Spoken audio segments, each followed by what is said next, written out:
You've said that the development of cuneiform, of these tablets, of written language is one of the greatest, probably the greatest invention in human history. How hard do you think it was to come up with this?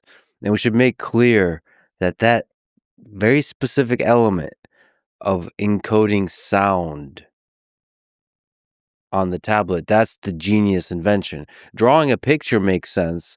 Okay, here's, barley, here's the sun, here's whatever, the actual object. Exactly. But to actually write down sound is a genius invention. Well, I think it's rather paradoxical, because the first generation or so of tablets that we have are written in these pictographic signs, where each sign means what it looks like. So this is a very limited method of recording messages, and it doesn't lend itself to recording grammar.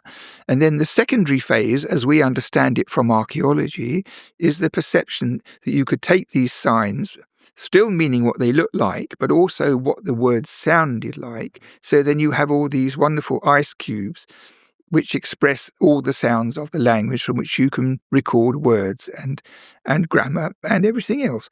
Now, the thing is, the received law from Assyriology is that it was that way round, that first we had pictures and secondly we had sound.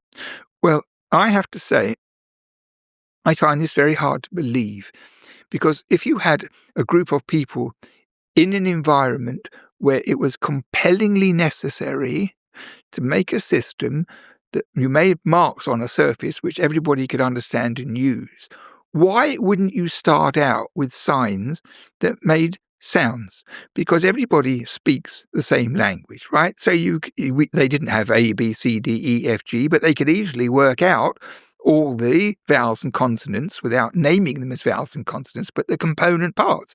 So they could have had signs that started out, because if you decided we have 26, let's say they had 50 signs that would create the sound, they could write anything without any further trouble.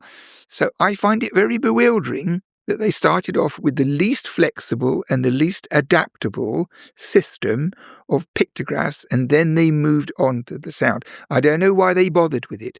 And my hunch is that the archaeological evidence that we have on this score is ultimately misleading, because I think that probably for a very, very long time before the Sumerians, people in the world of what we call the Middle East, were in contact, they traded, they probably even had wars, and they had messages between them. And I think there was a long-running system of communication between people who didn't share a language, for whom pictures would suffice.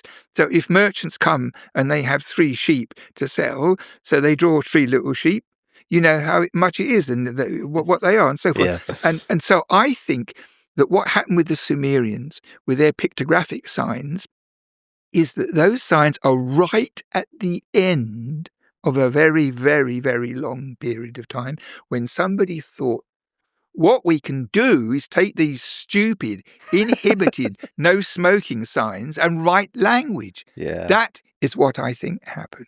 That's what I think happened. Is this a controversial statement? Highly controversial. Highly controversial. Many Assyriologists would leave the room. Yeah. But I'm not scared of controversy, because it's natural. I mean, if you think about it, it's natural, because you don't have to have an alphabet to divide your word into sounds.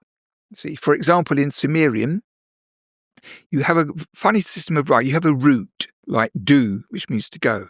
And then you have prefixes, like e or mu or ba. And one's a passive, one's an active, and this. So when you have a sentence, you have one of the mu, ba, or e prefixes, then you have the root, and then you have things at the end. So it's called agglutinative by people who like to make things look more important than they are. So you have the central thing, you slap stuff on the beginning, slap stuff on the end, and each particle creates a bit of meaning. So you have a long verb, which tells you he would have done it if he could, but he couldn't, kind of thing, in the form of the verb. But the thing is, if you wanted to write down, you and I decided to write down, so the first thing we would do is have a sign mu. And then we'd have ba, and then we'd have e, because every 5 minutes people make those noises. Yeah. You see what I mean? Yeah, absolutely.